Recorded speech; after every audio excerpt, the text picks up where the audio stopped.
पहले जो कथाएं होती थी वो इसी प्रकार से होती थी। दिव्य भव्य श्लोकों का गायन, पदों का गायन होता था। उसके पश्चात व्यक्ति को जीवन में क्या करना है, कैसे करना है, क्यों नहीं करना है, समस्त बातें बताई जाती थी। यही कथा का मुख्य स्वरूप था। लेकिन आज के समय में लोग ने जो कथा थी उसको बिल्कुल बदल दिया। कथा करने वाले पंडित जी का भी ऐसा मन रहता है कि जितनी ज्यादा हो सके उतनी ज्यादा दक्षिणा चढ़ जाए लोगों से, उसी प्रकार से हम लोगों को कथा सुनाए। कथा कराने वाले के मन में यही रहता है कि महाराज हमने देखो कितनी बड़ी कथा कराई है, देश विदेश में हमारा भी नाम। तो लोगों को महाराज जो नाम है वो अर्थ पे नाम ज्यादा रहता है, भगवान के नाम में रहने का जो नाम है वो लोगों को नहीं प्राप्त होता। और यही है कारण महाराज हमारे जिंदगी में चल रही जो गड़बड़ है उसका मुख्य अभिप्राय है वो यही।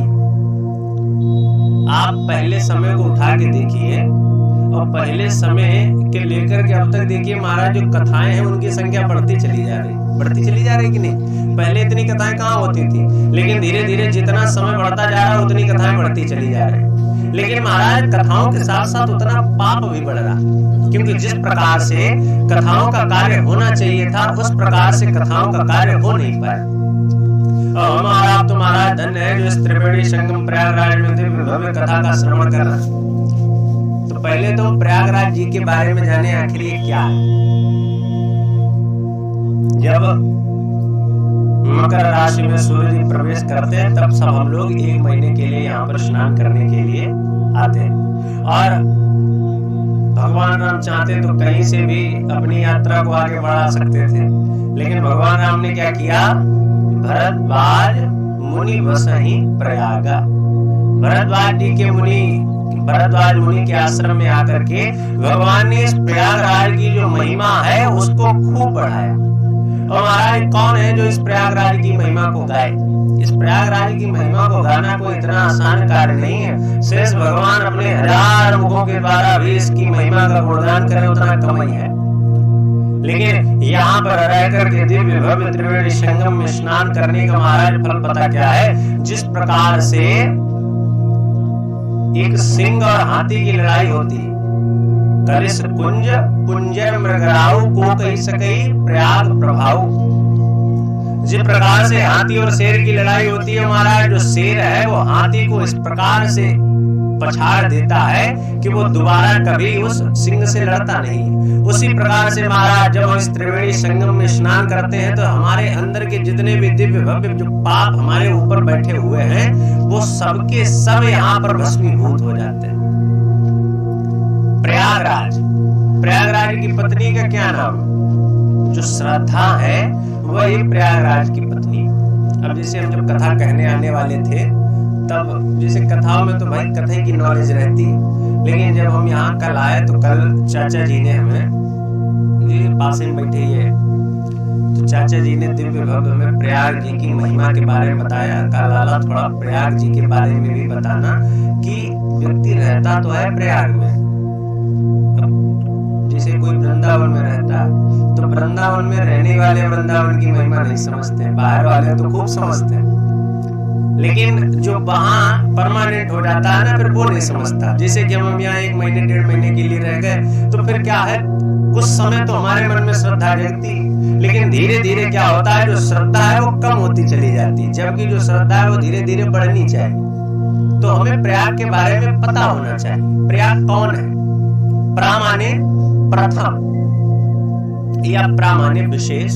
जहां पर ब्रह्मा जी ने विशेष यज्ञ किया उसे कहते हैं प्रयागराज। यह जहाँ पर प्रथम बार विभिन्न प्रकार के जो कार्य है, जो सृष्टि का कार्य प्रारंभ किया गया, इसीलिए इसको प्रयागराज कहते हैं। समस्त तीर्थों का जो राजा है वो कौन है, प्रयागराज।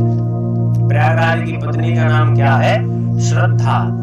श्रद्धा जो है वो प्रयागराज की पत्नी का नाम है। और प्रयागराज के महाराज फिर जैसे कोई राजा है और राजा की रानी है तो राजा के मित्र भी होंगे। तो प्रयागराज जो राजा है इनके मित्र कौन है मित्र इनके, मास्टर जी साक्षात वेणी माधव। जो हमारे जो राधा कृष्ण है, जो वेणी माधव है वही महाराज इनके सबसे परम मित्र हैं। कोई भी दिक्कत परेशानी होती है तो आपस में दोनों लोग मिल बांट करके एक दूसरे को बताते हैं और उस शंका का क्या होता है, समाधान किया जाता है, समस्याओं को दूर किया जाता है। अगर राजा है, पत्नी है, मित्र है, तो राजा के पास सेना भी तो होनी चाहिए। जब तक सेना नहीं होगी राजा क्या करेगा? कोई भी राजा के ऊपर आकर के आक्रमण कर देगा। तो इनकी सेना क्या है महाराज? तो बताया गया जितने भी ये समस्त तीर्थ हैं, यही इनकी क्या है? सेना है। प्रयागराज जिसे चाहे उसे अपने पास बुला सकते हैं, क्योंकि प्रयागराज के पास पता क्या है, आप दुनिया में किसी भी देवी देवता की कोई भी तपस्या करें, आप कोई भी चीज मांगे, वो केवल 4 चीज आप मांगेंगे, जैसे कि धर्म, अर्थ, काम, मोक्ष। आप कोई भी चीज मांगेंगे इन चारों के अंदर ही मांगेंगे। आप अपनी कामनाओं की पूर्ति मांग सकते हैं। आप चाहते हैं कि महाराज ये मिल जाए, ये मिल जाए, ये मिल जाए, आप मोक्ष प्राप्त कर सकते हैं। लेकिन महाराज अन्य तीर्थों में विविध प्रकार की चीजों को मांगने के पश्चात हम यहाँ अगर एक बार भी त्रिवेणी संगम का स्नान करते हैं तो ये चारों चीजें सहजता से हमको प्राप्त हो जाती हैं। पता है क्यों? क्योंकि महाराज जब राजा है, पत्नी है, सखा है, सेना है, तो खजाना भी तो होगा। बिना खजाने भैया राजा कैसा? राजा वही जिसके पास खजाना हो। तो महाराज खजाना क्या है? 4 पदार्थ भरा भंडारो पुण्य प्रदेश देश अति चारु। ये जो चारों चीजें तुम्हें विभिन्न जगह पर अलग अलग कार्यों को करने के पश्चात प्राप्त होगी, वो महाराज प्रयागराज में आपको एक ही साथ प्राप्त हो जाएंगी। क्योंकि प्रयाग जी का जो खजाना है वही तो धर्म, अर्थ, काम, मोक्ष है। विविध प्रकार से महाराज बताया गया। अक्षय वट इत्यादि जो यहाँ पर है वही इनका महाराज क्या है? छत्र। गंगा यमुना जो है वही महाराज इनको जो चमर है वो डुलाने वाली है। एक सफेद चमर है, एक महाराज श्याम चमर है। जो श्याम है वही यमुना जी है, जो सफेद है वही गंगा जी। तो महाराज बताया गया कि प्रयागराज की जितना महिमा बताया जाए उतनी महिमा ही कम है। या इदं पुण्यमाढ्यानम् सर्व पाप प्रणाशनम। तो एक बार भी इस त्रिवेणी संगम में आकर के स्नान करता है तो महाराज धर्म, अर्थ, काम, मोक्ष चारों चीजें तो मिलती ही हैं, और साथ ही साथ में जो हमारे ऊपर हमारे जो पाप हैं वो समस्त भस्मीभूत हो जाते हैं। तो इसीलिए महाराज हम तो हाथ जोड़ करके आप सबको प्रणाम करते हैं कि आप के कारण तो हमें कथा कहने को मिल रही। भाई हमें कोई ना बुलाता तो हम बताओ कथा कैसे कहते आकर। तो सबसे बड़ा तो सौभाग्य हमारा है जो आपके चाचा जी के, पांडे जी के द्वारा विविध प्रकार के कार्यों को होने के पश्चात भी हमको बुलाया गया कि आओ आकर के कथा सुनो। वैसे हमें ये बात कथा में बतानी तो नहीं चाहिए, लेकिन फिर भी मान लो सब अपने लोग हैं तो हम बता दे रहे हैं। बहुत दिन से हमारी भी इच्छा थी कि कोई हमसे कोई एक ऐसी कथा करवाए जिसमें केवल हमको कथा कहना पड़े। देखो महाराज बाहर की कथाओं में जब 14-15 लोगों को लेकर के जाओ फिर भाई उनका खर्चा भी तो लगता है।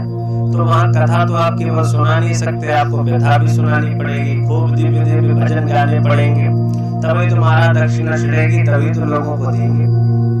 तो हम बहुत दिन से सोच रहे थे कि कुछ ऐसा बन जाए, कुछ ऐसी भगवान कृपा करे कि कहीं बढ़िया जगह पर हमारी कथा हो जाए जहाँ पर केवल हम कथा सुनाएं। तो हम आचार्य इत्यादि बनारस में किए, तो बनारस के एक भैया सत्यम भैया, हम उनको फोन किए, हमने कहा महाराज कहीं ऐसी कथा बताओ जहाँ पर हमको केवल कथा कहनी पड़े। बोले ठीक है हम बताते हैं। उन्होंने एक दूसरे भैया को बताया, आनंद भाई साहब को, उन्होंने एक तीसरे भैया को बताया, अमित भाई साहब को, उन्होंने चाचा जी को बताया। तो देखो महाराज कहाँ से कितनी बड़ी कड़ी बन रही है। ये सब क्या है? ये सब पुण्य का प्रभाव। जब महाराज अनेकानेक प्रकार के जब पुण्य एकत्रित होते हैं तब जाकर के ये सहयोग बनता है।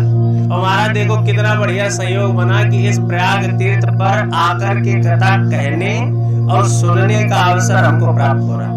अब तो हम नहीं सोचते कि हमसे बड़ा महाराज कोई बढ़िया पुण्य वाला। अब जितने भी पुण्य है सब हमारे अकाउंट में धीरे धीरे जो है वो जमा हो रहे हैं। तो विविध प्रकार से प्रयागराज की जो महिमा है वो बताई गई। और इसके पश्चात आइए सब लोग मिलकर के कथा में प्रवेश करते हैं।